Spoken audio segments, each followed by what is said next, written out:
Você ainda consome como você consumia nos anos 2000, anos 90? Você acha que isso é sustentável para o planeta? A gente, como profissional de marketing, tem que pensar nisso também. Então vamos conversar hoje com a Alessandra. Vamos nessa.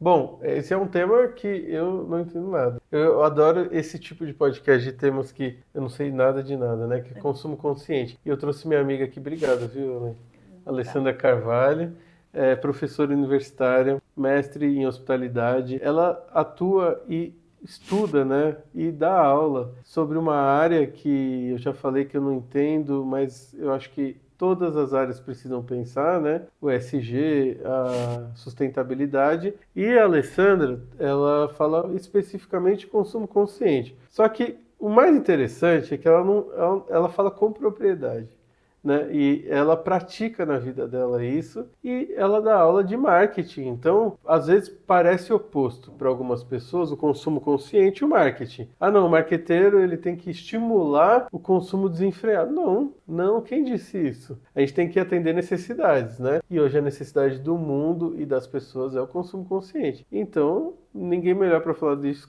do que a Alessandra. Obrigado, viu? Foi nada, por estar aqui. É um prazer. Obrigada pelo convite. Alessandra aí é minha companheira aí de aulas, professora. Eu ia te fazer uma pergunta que você já me contou, mas vou fingir que eu não sei, tá? Que eu ia perguntar assim, como que começou essa história do consumo consciente? E eu sei que não começou agora. Não começou agora. Antes de falar, conta da história da sua roupa. Ah, tá. Que acho que já fala muito.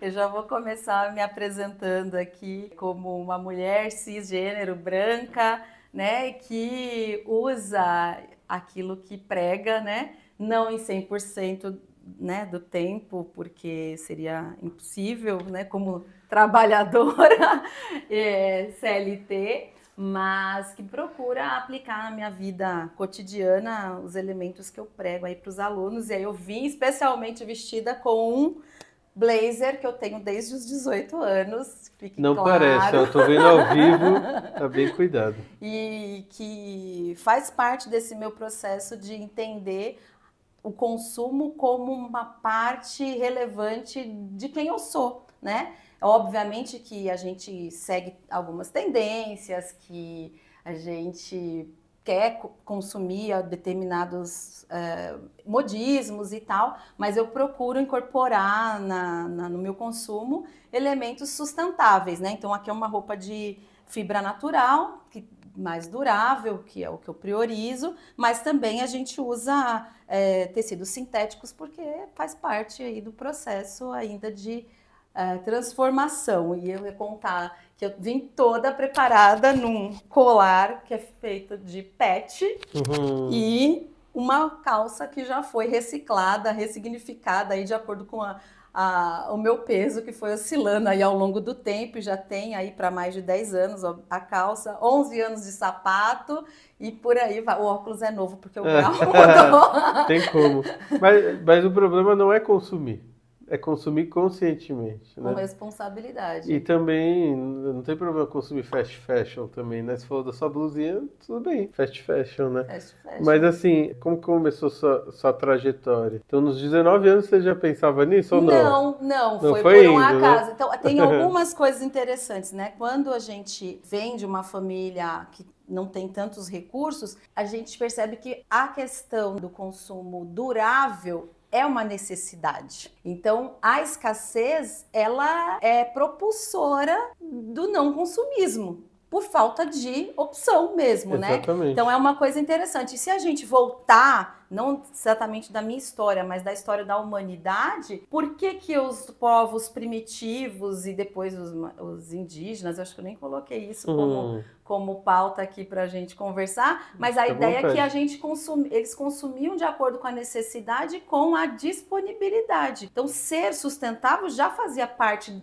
da vida humana, né? A gente passa por um processo aí pós-revolução industrial que dá um start em outros elementos, mas na minha infância, então, a minha mãe priorizava comprar coisas duráveis, porque somos em 4 filhas, né? Não dava para ficar trocando de tênis de 4... Todas mulheres. Todas mulheres. E também tinha aquela história de passar um pro outro. Tem, de passar um pro outro. Você tem que pensar em longo prazo. Então faz parte da administração doméstica, isso, familiar, comprar roupas duráveis. E então já vem. Esse blazer, na verdade, eu lembro como hoje a minha mãe falando, você agora, né, 18 anos, vai entrar, procurar trabalho e tal, tem que ir arrumado. Eu tinha esse, um preto, que também tem até hoje em casa. Ela comprou os 2 no mesmo dia, na mesma loja. E a loja existe até hoje. Aí, por quê? Porque faz coisas boas e duráveis. Mas são caras. Tem que ser. Aí tem que ser. Mas você vê, tem esse paradoxo, né? Do marketing e do consumo consciente. Mas o marketing, na verdade, tem que se adaptar a isso, né? A realidade, eu e acho não é isso que é nem importante. uma coisa nova. Não, é só voltar às origens, né? Então, da produção do bem que vai durar mais, né? Eu sei que sua pegada é moda, né? Mas a gente pode falar disso para tudo. De consumo consciente para tudo, né? E assim, a gente é bombardeado por propaganda, publicidade, né? Excessiva para consumir e tal. Você vê que o marketing pode ter outro caminho? Como é que você vê isso? Eu achei interessante uma frase que você falou aí, que o marketing tem que se adequar às necessidades. E a gente entende que essa é uma necessidade atual, né? De rever a utilização dos recursos. Isso é ponto passivo já na pós-anos 2000, principalmente. E o marketing pode trabalhar isso como tem trabalhado. Pode falar marcas aqui? Claro. Ah, tá. Então tem uma marca muito legal que é o do tênis Veja. Vocês devem conhecer, né? Que aqui no Brasil chama Verte, mas agora voltou para Veja, né? Era uma briga com a empresa Veja, né? E eu vi outro dia um post com vários looks da princesa, duquesa, como ela chama? Do Príncipe Harry. A Kate. Isso, Kate tem Middleton. Como parar para depois vocês editam isso? Então tá, eu vi o post da Kate Middleton. Maria, esqueci. Vi um post da Kate Middleton, vários looks diferentes, todos com o mesmo tênis. Veja. Então, cara, olha onde isso foi parar. Por que eu tô falando onde isso foi parar? O tênis Veja, qual que é a grande pegada dele? Vocês sabem? Não. Ele é um tênis 100% produzido com matéria brasileira, amazônica, aquela fazendo propaganda, né? Mas é real. Tem que fazer mesmo. Ele é um tênis de fibra sintética, aquilo não é couro, tá? E feito com uma ideia de toda uma cadeia sustentável, desde a extração da matéria-prima até a confecção e valorização do trabalhador, etc e tal, e virou queridinho aí, Hollywood, vocês vão ver aí, tem muitos atores que usam esses tênis e tá na coroa britânica e tá na elite brasileira, custa caro. E você acaba trazendo um significado para o seu produto muito maior. Muito maior. Né? Então, poxa... Branding puro. Puro. É muito legal. Eles são 2 caras que fundaram e não me lembro agora a origem deles. Se não me falha a memória, são franceses. E isso é interessante porque obriga, entre aspas, o marketing a conduzir as suas estratégias por esse caminho. Até porque a gente tem os elementos ligados a posicionamento e imagem de marca que vão ser manchados quando do contrário. Ou seja, o que é o contrário? O estímulo ao consumo desenfreado. Por que ele está manchando a reputação das empresas? Porque justamente a ideia que se tem hoje, que se valoriza, inclusive em termos de ações, é a pegada ESG que você estava conversando agora há pouco. A inclusão de práticas que envolvam aspectos de desenvolvimento sustentável, responsável e governança corporativa, aliados à entrega de produtos para o consumidor final. As empresas que estão na contramão, elas têm perdido acesso a linhas de financiamentos com baixo custo, e também para as grandes corporações, né, desvalorização nas ações ESG. Tem uma bolsa específica no índice Dow Jones só para falar de sustentabilidade. Então, as grandes... E não adianta mentir também, né? Não adianta, não. Eu faço assim, eu finjo que eu sou sustentável. Não adianta, isso aí não se sustenta, né, por muito tempo. E você, como pessoa física, além de ensinar, de ser uma pessoa estratégica, pensante da área, também é consumidora, né? Uhum. Você acaba consumindo as empresas que fazem certinho, né? E não é só você, é uma tendência crescente de mercado, né? Tem uma galera que sempre foi assim um nicho, mas também é crescente a ideia desse nicho na população em geral, né? As pessoas, por exemplo, esse nicho, vamos dizer que você faz parte de um grupo diferenciado de consumo, mas que impacta o grupo geral, né? Esse grupo antigamente se preocupava muito em shampoo, por exemplo, em cosméticos que não fossem testados em animais. Isso parecia uma coisa muito estranha, diferente. Eu estou falando 10, 15 anos atrás. Agora não, agora é padrão. Padrão, já virou lei. E chegou no público geral também a consciência. Então, muitas das coisas que você hoje tem no seu dia a dia, para você é simples. É uma tendência para o público geral. Uhum. É como se fosse uma farm ali. Vocês estão formando ideias que vão impactar a gente, né? Esse grupo. Por isso que é interessante conversar com pessoas como você. E hoje, quais são as práticas que você tem no seu dia a dia, assim? Tem um monte. Tem um monte.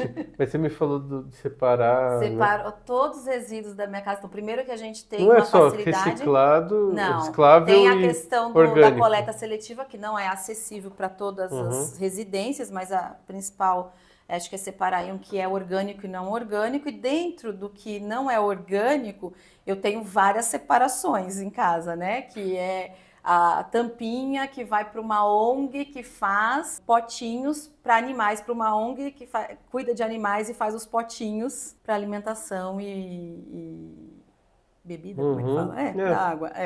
E faz cone para trânsito. Então, uma ONG muito específica que só tem esses 2 produtos com tampinha. Aí eu tenho o outro que são as latinhas que vão para a escola da minha filha, que vai transformar em cadeira de rodas. Esse ano eles vão para a 10ª cadeira de rodas. Caraca. Só com um lacre que os alunos levam ao longo do ano. E não é uma escola muito grande para você ver o potencial que tem, que a gente abre uma latinha de refrigerante, só mais uma, joga fora. E aí eu tenho medicamentos, porque eu me preocupo com empresas que fazem o transporte da logística, a logística reversa, né, das embalagens, e principalmente as que podem contaminar o meio ambiente. Então, todas as embalagens, bula, tarará, volta para as redes, as grandes redes geralmente fazem essa coleta. Tem mais, sim, embalagem de cosméticos. Boticário, não joguem fora. Se você quiser comprar, e isso é muito gozado, porque às vezes eu chego com a sacola de shampoo, tarará, e elas, mas você não vai levar nada, porque você tem direito, acho que 5% de desconto na compra, por levar embalagem. E aí eu falo, não vim comprar, só vim para trazer.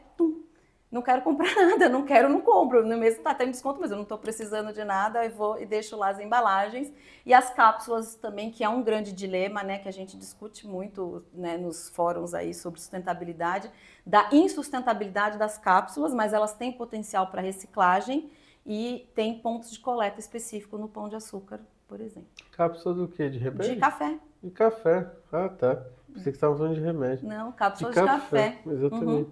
E porque, sua família, seus amigos, falam que você é chata? Não, é tão natural, é sério, faz tão parte do meu dia a dia que a gente Ninguém mais percebe. Não percebe. E é gozado porque o meu marido, por exemplo, não tem nenhuma formação na área. Eu nunca precisei dar uma palestra para ele, uma aula para ensinar. É fácil. É mais para criança. E minhas filhas, então, uma briga com a outra. Quem mandou você jogar isso aqui? Não é aqui. Cara, eu acho que só não tem adesão total porque as pessoas, número 1, ainda não entendem, precisa da consciência. E número 2, quando elas chamam de chato, eco-chato, algo assim, é porque elas falam, às vezes, do processo que é chato. Mas tem maneiras de tornar esse processo mais fácil. Então, por exemplo, é chato você ter que juntar as embalagens de cosmético e levar no boticário, Então vamos cobrar do poder público de ter uma retirada na minha casa que seja fácil. Você entendeu? Então O chato não é ser consciente, o chato é o processo é chato mesmo. Mas precisa de pessoas como a Alessandra para todo mundo se conscientizar e a coisa ir melhorando, né? E falando ainda sobre consumo consciente e marcas, né? Hoje, que marcas que você acha legal? Assim, fala algumas aí. Algumas. Então, eu vou começar falando da marca que que eu tenho grande admiração. Todas as marcas vão ter aí alguns seus pontos negativos, né? Uhum. Mas eu falar da Food to Save, que é uma proposta interessante, mais uma propaganda aqui, né? Não, aqui é lugar para isso.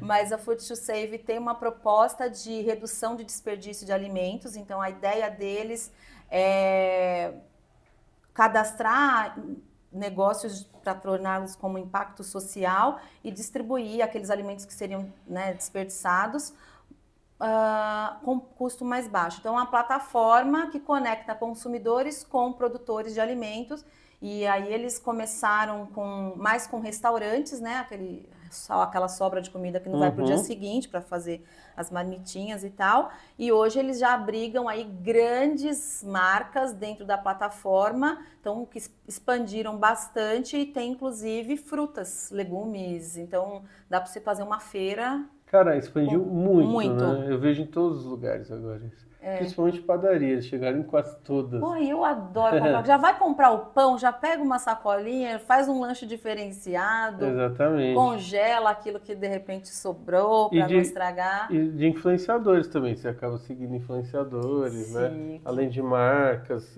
tudo que tem a ver com isso.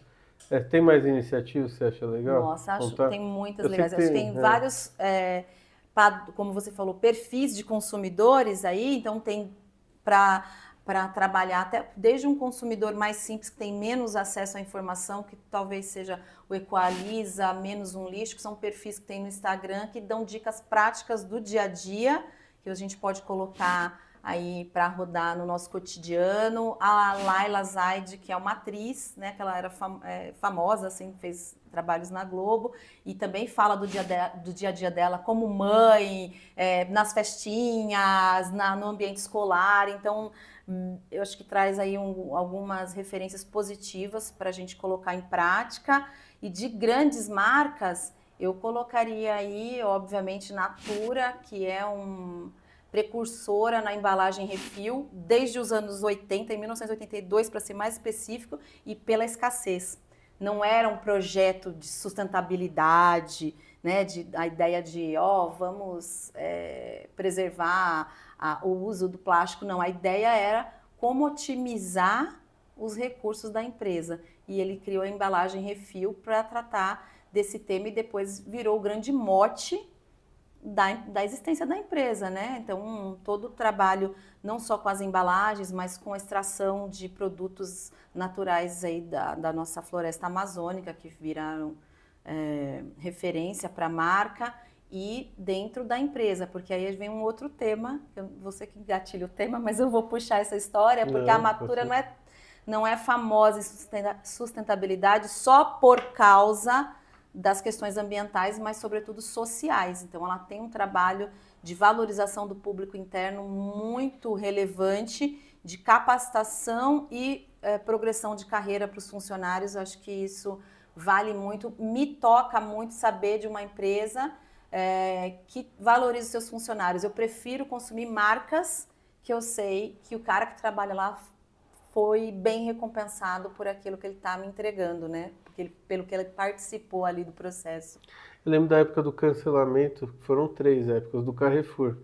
E aí eu falava com os alunos assim, cara, eu quero cancelar o Carrefour, sim, por tudo. Mas depois eu quero descancelar, porque eles vão aprender com erros, vão consertar, não sei se aprenderam, mas o Carrefour foi a primeira empresa que colocou pessoas trans nos caixas. Então eu valorizo isso também, e eu acho que assim, não dá para falar de sustentabilidade sem falar da parte social, não tem como. E sem falar de escassez, sim, porque você está falando assim, a Natura começou por escassez e continua, porque a gente vai ter a escassez dos nossos produtos de origem natural. Vai acabar. A gente consome mais do que a gente produz. E não adianta ficar falando de futuro e do mundo. Não, vamos olhar para a cidade, para quem está, desculpa aí, se fudendo por causa de enchente, se fudendo por causa de descarte de lixo, pessoas que estão sem emprego, pessoas que estão passando fome.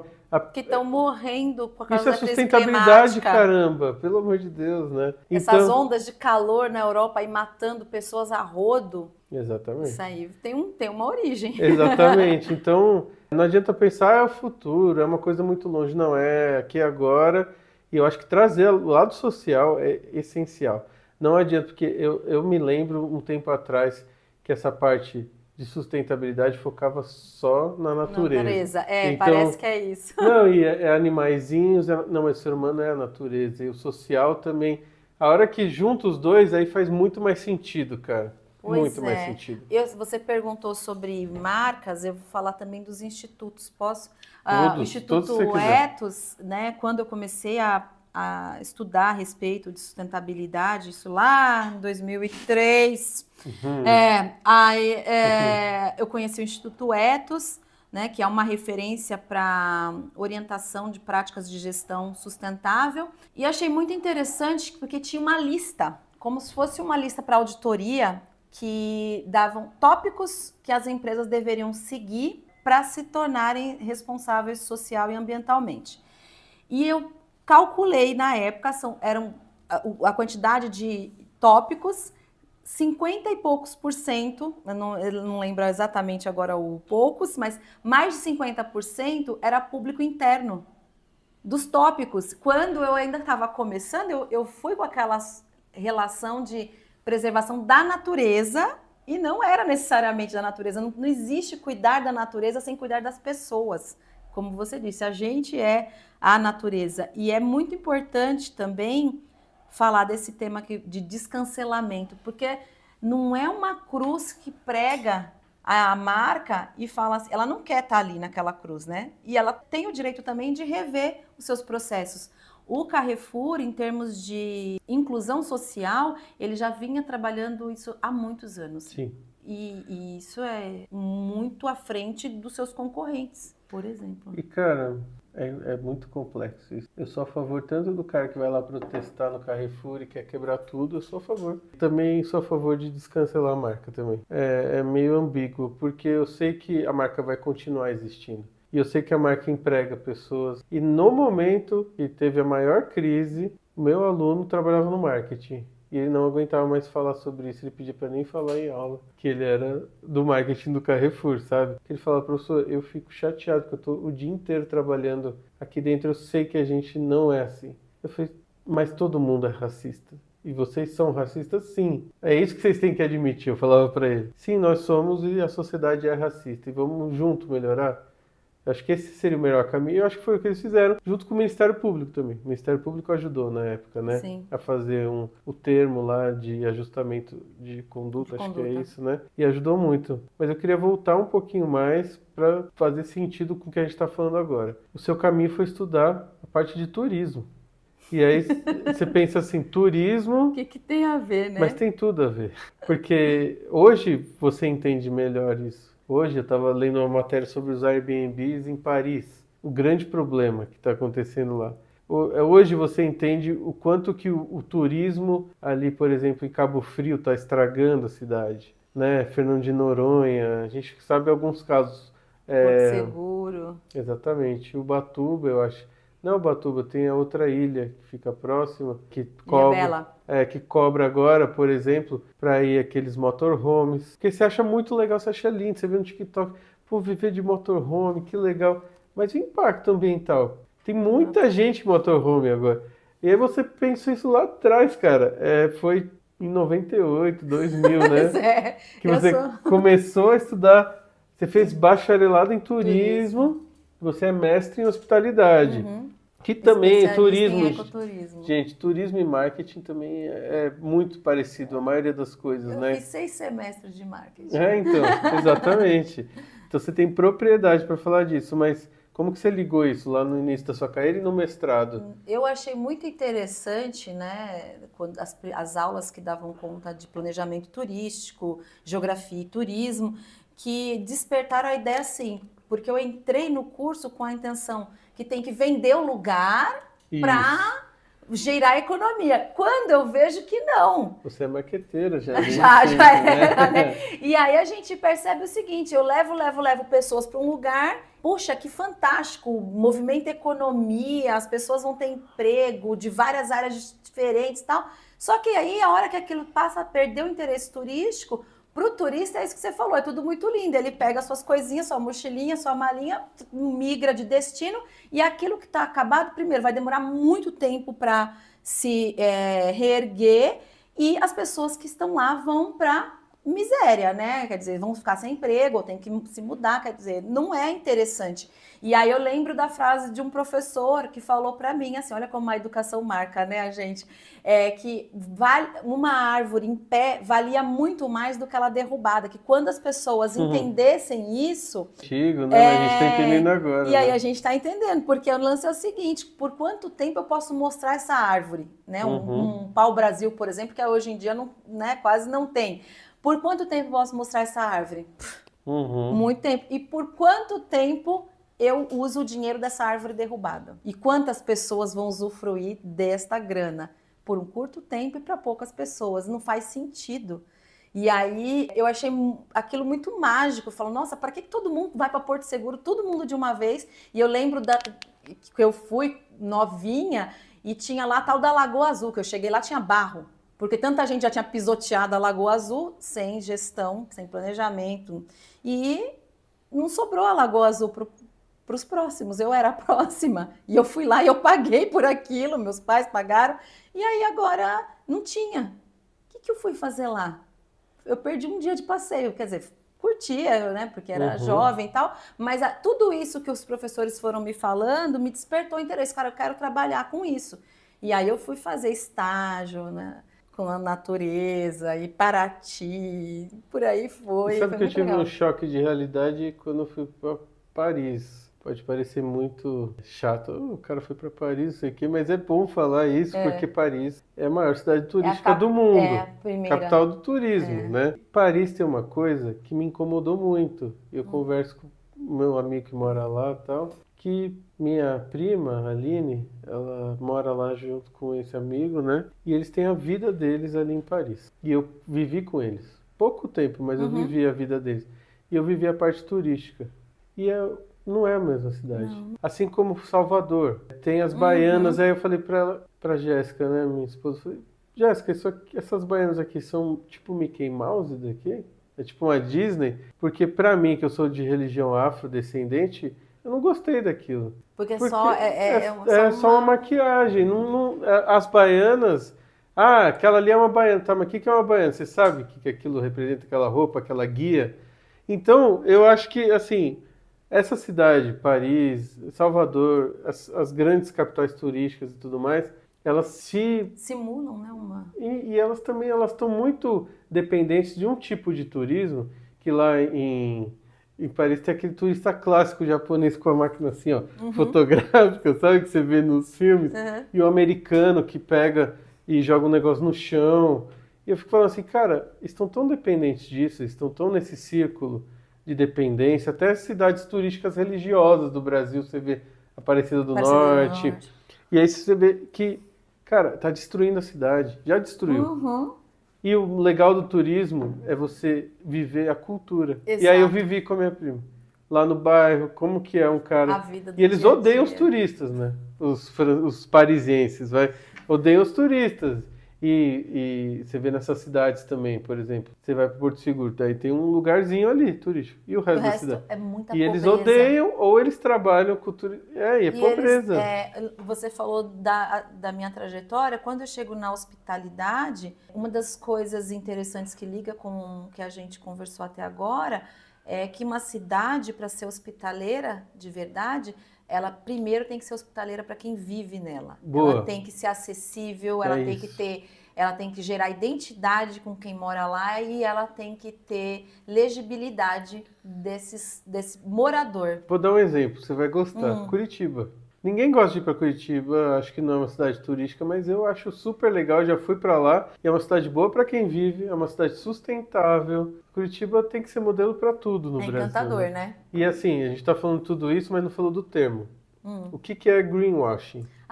Isso sim, é importante. O greenwashing.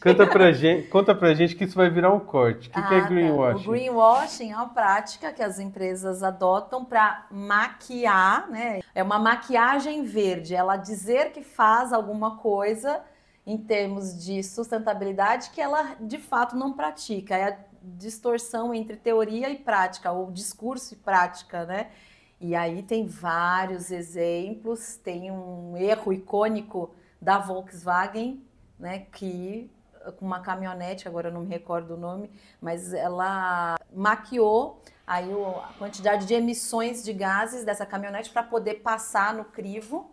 Isso foi em 2014, eu acho, ou 2016. Mas foi considerado um grande escândalo de greenwashing porque ela maquiou a emissão de CO2 para poder lançar o carro e aí, obviamente, foi descoberto depois e virou um escândalo e altas multas para a empresa e tal. Então, ainda isso pode ser usado para alcançar o consumidor final, né, dentro do marketing. Por isso que eu falo que a área de marketing tem que andar junto com o propósito da organização de mãozinha dada e não uma área que se acabe em si separada do que acontece no restante, porque as empresas que colocam dentro do seu propósito, e muitas, quando você abre o site delas, tem lá valores, sustentabilidade, ela coloca isso e não pratica, ela tá fadada a ser cancelada, né? E não adianta, acho que talvez isso vai chegar a essa consciência um dia, o que falam, isso é marketing. Quando as pessoas falam, essa empresa tal, não sei o que, isso aí é marketing. Quando a pessoa diz isso, ela está falando, isso aí é fraude. É pejorativo, né? Marketing não é fraude, marketing não é greenwashing. Tem pessoas que consideram isso. Então, Ambev, Coca-Cola, por exemplo, tem ações sustentáveis, tem coisas muito legais, mas consome muita água, por exemplo, você anotou aqui para mim, né? Vou dar um outro exemplo de experiência e eventos que a gente gravou no último podcast. Não dá para o Lollapalooza, por exemplo, falar que é sustentável e ter um discurso bonito e pagar R$20 para um cara montar o palco, né? E trabalho análogo à escravidão que acontece em alguns eventos, né? Enfim, é complexo, né? Porque, assim, quanto maior a empresa, menos controle e não adianta você colocar lá e não ter os processos todos de cadeia, né? Exato, que é importante mapear todo o processo, que é isso que o ESG propõe, é trabalhar toda a cadeia de produção, né, dos fornecedores, desde os primários, secundários, terciários e por aí vai, e também na outra ponta, com o consumidor, o que é feito com o impacto daquele produto ou serviço que a gente está oferecendo, tanto para o sujeito que está consumindo, como para o meio ambiente e o retorno das embalagens, por exemplo, né? Ou no eletrodoméstico, o que eu faço depois com aquilo, né? Alguém vem retirar, como é que é? E tem marcas que são bem legais nesse sentido de fazer esse mapeamento de cadeia, de buscar produtos, né? Então a gente vê as empresas de celulares, todo lugar tem um coletor para bateria, por exemplo, né? E, por exemplo, rastreabilidade também? Esse é um tema muito interessante que é sobre a tecnologia, né? Que a gente, aplicada no ESG e no consumo consciente, eu procuro consumir de empresas que eu sei dessa cadeia.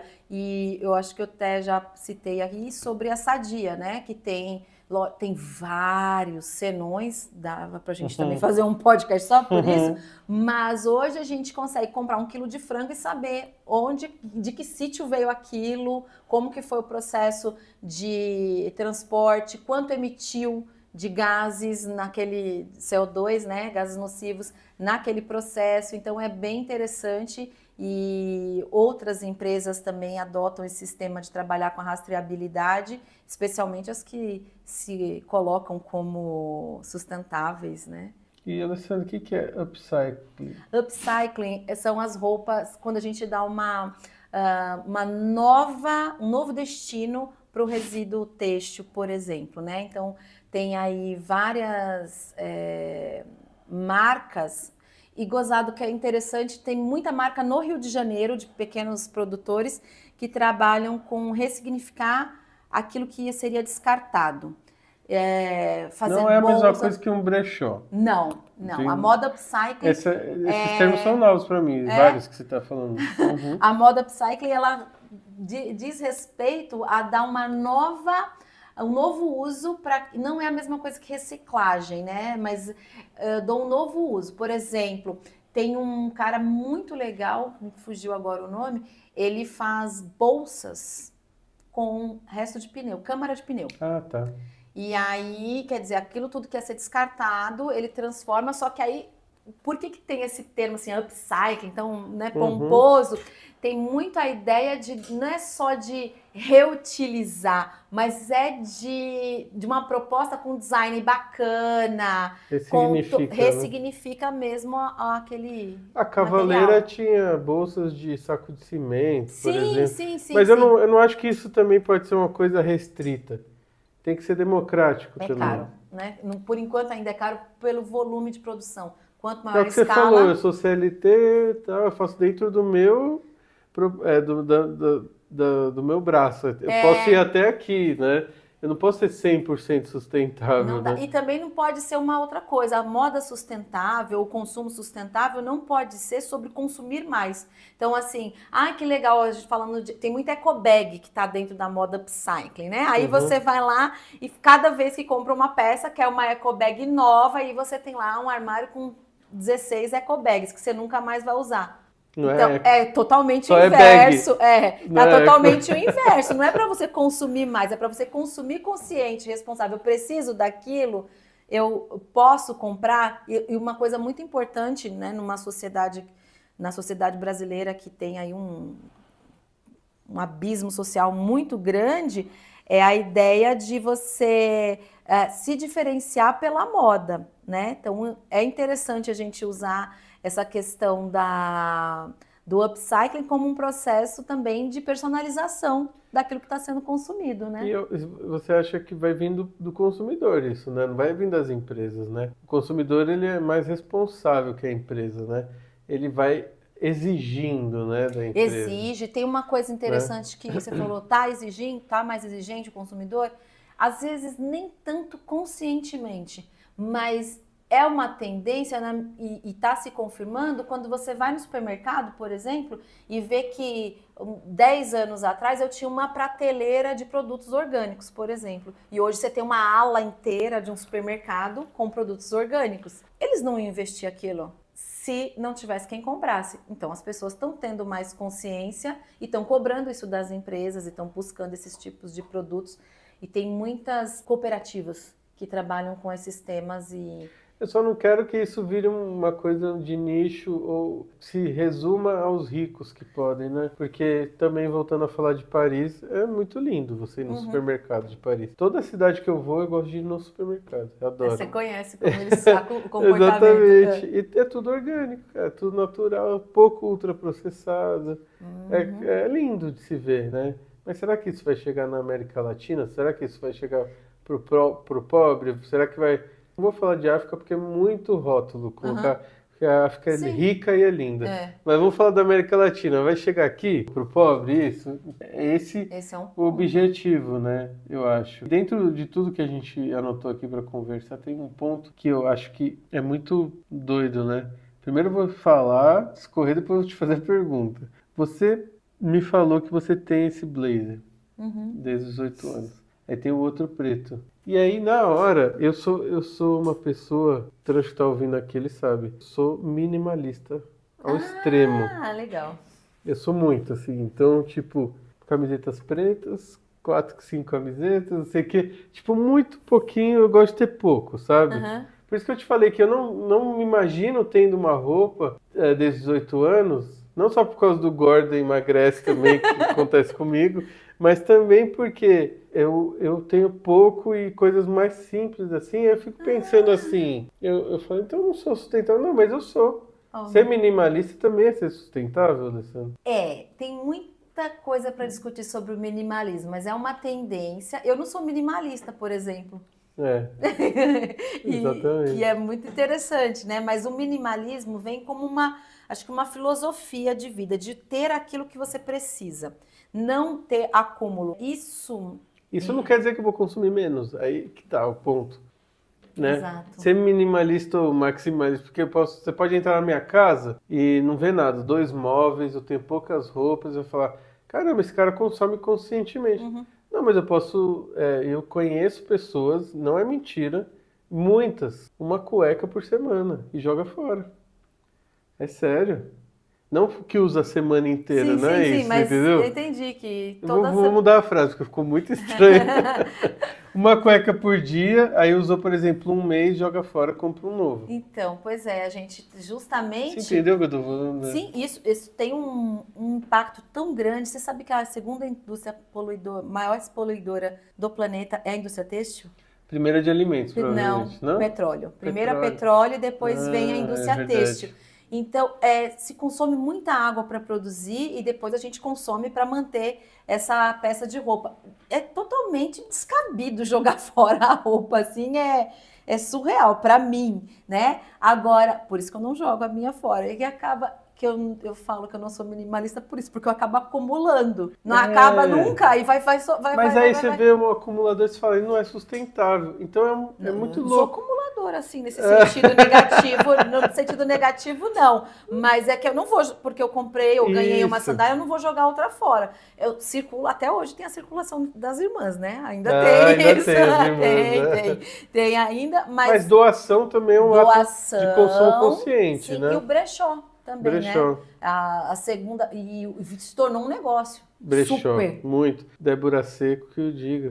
Então, peça rara, o Cresci É. Perdi, que tem a cada esquina, Eu né? uso, Cresci Perdi. Oh, oh. Mas assim, Agora, Alessandra, só para voltar do Uhum. minimalismo, tá além do consumo da roupa, tem mais a ver com uma intenção de propósito de vida mesmo, para É. tudo, né? E eu acho que algumas coisas interessantes em termos de minimalismo, saindo da questão da roupa, é justamente a questão imobiliária. Eu já tenho visto aí muitas propagandas, não sei se chama propaganda, mas anúncios, né, de grandes apartamentos que a pessoa não faz mais sentido para ela morar num apartamento gigante que ela nem passa por todos os cômodos ou numa casa gigante. Então, o que eu preciso para viver? Moro eu e minha esposa, por exemplo, e eu preciso de 6 quartos, né? Tô falando de pessoas que têm mais acesso a poder aquisitivo e que têm aí alguma consciência em relação a isso e têm mudado seus padrões. Tem que tomar cuidado com as pegadinhas também, né? Porque às vezes isso é uma pegadinha para você cada vez ter o preço do metro quadrado mais alto, você viver em lugares menores, insalubres. Uhum. Que também é uma coisa que está Que tá acontecendo acontecendo em o tempo Paris. inteiro. Em Paris eles tiveram que colocar uma lei para ter um espaço de circulação de ar, que muitas pessoas estão vivendo em cubículos sem janela. Assim, cubículos mesmo. É interessante essa questão da política pública em Paris, né? Porque É muito eles louco. têm lei agora contra fast fashion, né? E também do Airbnb, então Airbnb. precisa do Estado nessa hora, não tem jeito. Tem muitas mudanças que assim, a gente vê individualmente, tal, mas que tem que ser coletivas e tem que ser políticas também. Não tem jeito, tem coisas que as empresas não vão fazer. Não adianta se não for uma lei, Exato. entendeu? Só que aí o pessoal foca em besteira, tipo Canudo. Não é besteira, mas não é isso, mas assim, todo mundo falou do Canudo e brinca, e a tartaruga e não sei o que e tal. Mas, gente, Canudo é uma coisa. Se focou muito naquilo, né? Muito. Acho que a questão, a gente falou aqui muito de um posicionamento individual e também das empresas privadas. Mas é um movimento muito maior, que passa por política pública e passa pelas grandes corporações, né? O que eu faço, o que você pode fazer, tem sim um valor, eu acho que isso é óbvio, para mim tem que ser levado em consideração, mas é muito pouco perto de tudo que pode acontecer, de tudo que acontece mesmo em termos de poluição, em termos de degradação do trabalho, em termos de degradação da corrupção também, que está no G da governança, né, do ESG. Então, o consumo consciente é só um processo impulsionador da cobrança social coletiva para com órgãos públicos, para com grandes corporações que são realmente as responsáveis pelos problemas de impacto social e ambiental que acontecem aí no E sempre mundo com muita afora. discussão, com com troca, porque eu também convivo muito com políticos, muito com vereadores, muitos vereadores. Cara, virou a lei aqui do Canudo. Vamos criar aqui na nossa cidade a lei do Canudo. Ah, sei que teve uma discussão do impacto disso, social, de tudo, né? Enfim, mas é um ponto a se pensar. E aí a gente vem tem alguma coisa que a gente comprou outro dia, não me recordo a marca, que tinha um canudinho de papel e embalado num plástico. Não é possível. Verdade, é tipo um todinho, alguma coisa assim. A minha filha que notou e falou assim, ó, canudo de papel dentro do plástico. É verdade, todinho, é canudo de papel. Nossa, cara, agora... Buga, de né? novo, minha cabeça. É muito louco isso aí. Agora... Então, é pouco representativo, em termos de, por exemplo, pensar na indústria têxtil. Uma calça jeans. Tem duas coisas que eu tenho raiva. Vou ser sincero com você. Uma é de canudo de papel. Então eu falei isso, mas por dentro fico com raiva. De pegar assim, molhar aquele canudo. Tomar o milkshake. Milkshake, canudo de papel, cara, não rola. E outra coisa que eu tenho raiva é das campanhas para economizar água. Isso eu tenho muita raiva, cara. Eu também tenho. Fala, economiza água. Cara, não é o pobre que vai tomar um banho, que veio cansado do serviço, que vai fazer o negócio acontecer. A namorada do meu sobrinho, eu gosto muito de falar dela, porque assim, ela é vegetariana. Não é vegana ainda, mas vegetariana. Aí eu cheguei para ela e falei, por que você é vegetariana? E eu tô acostumado a ouvir da minha prima, da minha outra amiga, das mais antigas, assim, porque eu amo os animais. Mas ela chegou e falou comigo, por conta do impacto ambiental. Eu sou vegetariana. Eu falei, você é incrível, Vitória. Olha o que você está pensando, cara. E é uma coisa da geração, né? Se eu te contar que eu ouvi isso, eu gosto muito de carne, né? E eu tenho meus pecados ambientais, né? E uma coisa que Olha, eu lembro na pós-graduação, tem um livro que é assim, eu esqueci o nome do autor. Você já comeu a Amazônia hoje? Esse é o título do livro. E aí tem um boi com aqueles cortes, né? Como a gente vê no açougue, cada parte falando assim, tipo, Pará, Rondônia, não sei o que, as cidades que tem, né? Pará é estado, né? As várias cidades que tem, e aí você começa a ler e tem vontade de chorar. Você termina e fala assim, eu quero ser vegana hoje. Eu não consegui, sabe? Até porque eu não cozinho, então o que põe na minha frente eu como. Mas assim, cara, você sabe, é muito impactante, porque a quantidade de emissão de gás, de efeito estufa, né? Não precisa ser vegetariano, você pode comer menos carne. Dá para comer menos. Não, então, por isso que a questão da rastreabilidade é interessante também. Você quer empresas que sejam menos agressivas, quer dizer, que tratem algum tipo de equilíbrio no impacto. Mas aquilo me doía tanto. E aí eu comecei a comer carne de soja. Gente, aquilo é horrível. É horrível. Eu não aguentei segurar, sabe? Gente, a Alessandra ama a natureza, mas nem tanto. Chega um momento que eu já não amo tanto. Tô brincando. Mas faz parte. Você tá perdoada, porque eu sempre tudo falo. Que você faz já... É meu pecado ambiental. Eu tenho que falar que eu esqueço a luz acesa. Meu marido vai assistir, vai falar, você esqueceu de falar isso. Ela vai comentar com o perfil anônimo aqui, ó. Ela esqueceu por isso que a tecnologia é importante, porque aí você tem sensores, né? Passa porque a gente é falho, né? Humano. Tem outra coisa que eu odeio ambiental, que é apertar a torneira. E você tá com cheio de sabão, acaba. Mas eu sei, porque é incrível. Eu vi um estudo de um shopping que instalou isso e aquele negocinho lacre. Que eu nem sei falar. Não, tem um negocinho que você põe assim na torneira, que a torneira não sai água, sai mais assim. Sabe? Eu sei, na minha casa tem todas. Eu não sei o nome disso. Cara, o que eles economizaram, porque o deles foi financeiro. Eles fizeram o greenwashing, eles fizeram que foi sustentável, mas não foi. Mas é por isso, nenhuma empresa vai perder dinheiro para ser sustentável. Ao contrário, ela tem que ganhar dinheiro por ser sustentável. Você falou muito isso. Boa essa frase. Você falou isso, foi muito legal, que eu lembrei de uma época que na faculdade, né, eu dando aula já, e um aluno me contou depois das aulas, então eu dava aula de responsabilidade, chamava-se responsabilidade social ambiental, e não tinha a palavra, né, o termo ESG de 2004, 14, uma coisa assim, é bem mais recente. E foi muito... 14, que 4, né, eu tava ainda... mal ouvia falar de sustentabilidade, embora já existisse o termo. desde 1988, para que conste aqui no relatório Nosso Futuro Comum. O que é interessante, ele veio contar que depois das aulas ele era síndico do prédio, administração, 8º semestre, e aí ele veio todo professor, você não vai acreditar, porque o projeto do grupo deles, como se fosse nosso projeto de final de curso, tá? Foi justamente colocar uma coisa que até já tem bastante vídeo ensinando isso, tem TikTok muito sobre sustentabilidade. A garrafa PET, dá aqui uma PET dessa aqui, por favor. Essa garrafinha, você vai levar a tampinha. Isso. A garrafinha PET, 2 dessa, põe dentro da caixa acoplada, cheia de água. Então, ao invés de encher 6 litros, enche 4, por exemplo. E cada vez que você diminui a vazão de água. Eu tenho raiva disso também, mas eu sei o quanto economiza. O que aconteceu? Colocaram isso no prédio inteiro. Primeiro mês, a Sabesp foi lá verificar os relógios, porque a conta de consumo caiu muito e de uma vez só, porque eles fizeram um projeto que entraram nas casas e nos apartamentos. A Sabesp foi lá conferir. Tecnologia. É muito interessante, porque caiu absurdamente e tem um outro lado. Tem como que ganhar dinheiro, ser sustentável para ganhar dinheiro, né? Só que o prédio estava economizando e a Sabesp estava perdendo, né? Exatamente. E aí tem... Não, mas eu acho que é tecnologia. Pode ser uma tecnologia que a gente fala de gambiarra, mas é tecnologia. Se a gente tiver mais tecnologias como essa já presente nos produtos, né? Bom, última pergunta. Pra gente finalizar.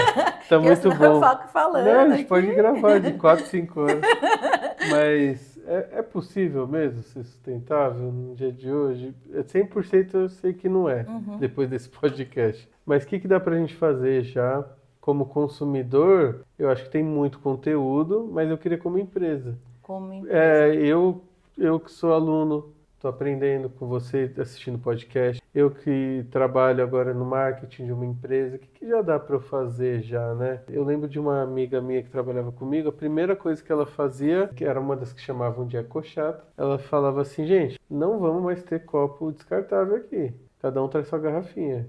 Já é uma coisa, né, que dá para botar em prática. Dá uma olhada aí na sua empresa. Tem copo descartável? Cada um traz sua garrafinha. Mas coisas práticas do marketing, assim, você acha que rastrear fornecedor, por exemplo, sim, é uma coisa já... Acho que a questão da tecnologia, aplicar inteligência artificial em prol da sustentabilidade. Então, uma outra coisa que eu acho importante é ter as suas práticas divulgadas. Então, a empresa, se o consumidor quer se associar a marcas sustentáveis, a marca precisa dizer o que ela faz. E isso tem que estar em todas as esferas de divulgação. Não pode estar só no relatório de sustentabilidade da empresa que vai lá para a auditoria para, sei lá, de repente alcançar uma certificação ISO 14001. Não é só para isso. É para a prática do dia a dia junto com o consumidor. Trabalhar com fornecedor de ponta a ponta, trabalhar com... que é um problema, é o descarte, que é um problema. Então, você compra uma geladeira nova, tá? O que você faz com aquela que está quebrada, né? Então, a gente tem que ter uma possibilidade ao alcance das nossas mãos, tem que estar ao alcance das nossas mãos no sentido de estar no celular aqui, o que a gente realmente conseguiu... Dá uma limpadinha na câmera aqui. ao alcance de quem não tem toda essa informação, né? Porque, como você falou, para mim é tão natural fazer essas coisas que não me abala ou não me incomoda, não sou uma eco-chata, ficar, não joga isso, não sei o quê. Mas... esqueci a pergunta. É isso, você respondeu. Se dá para ser... sustentável. E o mais louco, cara, que você esquecer a pergunta, eu entendo porque que a gente deu tão certo, cara. Porque eu esqueço toda hora. Por isso que eu fico olhando aqui. Não tem como decorar tudo não, isso. E eu acho que assim, eu tava pensando, você falou de um professor seu, né, em um certo momento. Só para finalizar, eu acho que não tem nada a ver com o assunto, mas todo professor legal teve bons professores, né? Oh, que legal. E eu acho que eu e você, a gente está tentando ser bons professores para ter outros, né? O impacto que você tem falando disso, até em matérias que nem seriam disso, né? É muito bom, cara. O propósito que você está trazendo para sua vida e para toda a sociedade, né, cara? Porque nós somos os verdadeiros influenciadores, os professores. Somos, é verdade. Esses são os verdadeiros influenciadores. A gente influencia... Eu nem paro para pensar nisso porque dá medo. Porque se eu falo uma coisa, vai ficar para sempre ali na cabeça dele. Ou eu vou ser um ótimo exemplo de como seguir, ou um ótimo exemplo do que não fazer, você entendeu? Mas sem dúvida nenhuma nós influenciamos, somos exemplos e Exato. referências, né? Tem professores meus que falavam coisas que até hoje eu uso, e também tem professores que são referências do que eu não quero ser também. Exato, é muito bom. Sabe que você falou de coisas também do que eu faço, que eu esqueci de comentar aqui, eu acho isso muito importante sobre como as empresas devem atuar, de ter opções sustentáveis, porque eu tenho gente que de repente não dá para comprar um galão de água, eu estou na rua, eu vou comprar uma água de 500 ml. Sim. Ok, mas se eu estou na minha casa e eu vou usar sabão em pó o ano inteiro, não tem por que eu ficar toda semana indo lá comprar um sabão em pó, porque eu pago mais pela embalagem do que pelo produto. Eu só compro embalagens grandes. Isso tem uma coisa muito, muito particular mesmo, porque Nunca tinha pensado nisso. eu só compro embalagem grande, porque a embalagem grande você paga mais pelo produto, mais barato, ela custa mais caro, Sim. mas proporcionalmente o produto sai mais barato, porque tem menos embalagem e ela tem menos uso de transporte. Então ela veio uma vez na trajetória, então a emissão proporcional, ao invés de toda hora eu ter que comprar Difícil mais e mais. Hã? Difícil sua vida. Por quê? Porque não é fácil pensar em tudo isso, mas eu acho muito legal. E eu acho que já dá. Eu vou aplicar algumas coisas que você me ensinou hoje. E dá pra ir aplicando aos poucos. Eu sei que você não começou agora. Não comecei. Foi aos pouquinhos. Mas agora, por isso que eu tenho esse repertório. Mas isso é incrível, eu nunca tinha pensado nisso. Todos os produtos que eu compro, tudo que eu posso, eu compro concentrado. Porque eu não preciso pagar pela água. A água que sai da minha torneira é muito mais barata do que a água que sai da torneira da empresa. E ela, além de eu pagar mais caro pela água, eu pago pelo transporte dessa água. Então eu não pago. Tudo que eu posso não pagar. Na minha família falam que é porque eu sou mão de vaca. Não julguem, Alessandra. Não me julguem também, porque eu não manjo nada disso. Várias coisas podem parecer simples para quem está assistindo, né? Nossa, Mas a gente vai melhorar. E além disso, nós vamos montar um clube dos professores TDAH. Que a gente vai e volta nos assuntos, esquece as perguntas. Gente, muitos alunos perguntam isso pra mim. Professora, você já fez um teste se tem TDAH? Eu tenho laudo já, professora. Eu tenho laudo. Professores com laudo. Por isso que eles gostam da gente, tá vendo? Eu acho que tem isso mesmo. Eu começo a falar de uma coisa, eu falo, gente, mas é legal, a cabeça deles funciona assim também. A minha é muito acelerada. Várias abas, né? Várias abas, totalmente. Obrigado, professora, muito de novo. Obrigada, Obrigado por ter vindo. E eu acho que a gente vai ter que gravar outros programas depois falando mais, porque foi pouco, eu acho. Foi. Gostei muito. E eu posso pedir pro pessoal te seguir no Instagram? Não sei se você quer ser influenciadora. Não tem essa pretensão, mas assim, pode me seguir. Mas é legal te seguir, você compartilha coisas legais. Eu gosto. Vou compartilhar uma vaga de emprego de marketing hoje, hein? Boa. Fiquem atentos. Exatamente. Qual que é seu arroba lá no Instagram? Ale Carvalho 8. Beleza, eu vou colocar também os podcasts lá em Collab, os cortes também. E é uma grande influenciadora mesmo que tenha poucos seguidores. Porque os seguidores que te seguem são alunos que foram influenciados por você, pensa nisso. Provavelmente sim. Tem que tomar cuidado que a gente posta lá, né? O pessoal fala, os alunos me cobram muito. Eu não tenho muito cuidado, não. Eles me cobram muito. Isso é real mesmo. Todo semestre, pô, professor, você tinha que colocar isso na internet, você tem que pôr isso na internet. Tem um saco, Gabriel. Eu também não tenho muito, não. Parece que eu tenho, mas eu não tenho. Não gosto. Pô, você tem posto muita coisa legal esses dias, porque eu gosto disso aqui. Eu gosto de conversar, aí eu gosto. Eu gosto de dar aula, mas ficar criando vídeo é difícil. Sentar na frente. Eu tenho dificuldade de postar as fotos, assim, pensando, tem tanta foto, eu tenho que ficar olhando, como que vai ser? Aí eu falo, quando eu vi já passou o time, sabe? Te dar uma dica que eu aprendi com um cara muito bom que se chama documentar. Você não tem que postar, você tem que documentar.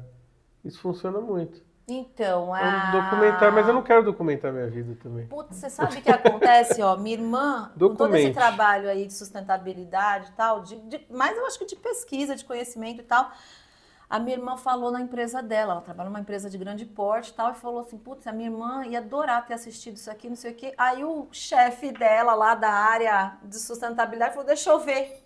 Ela falou assim, você não coloca nada. Passei vergonha.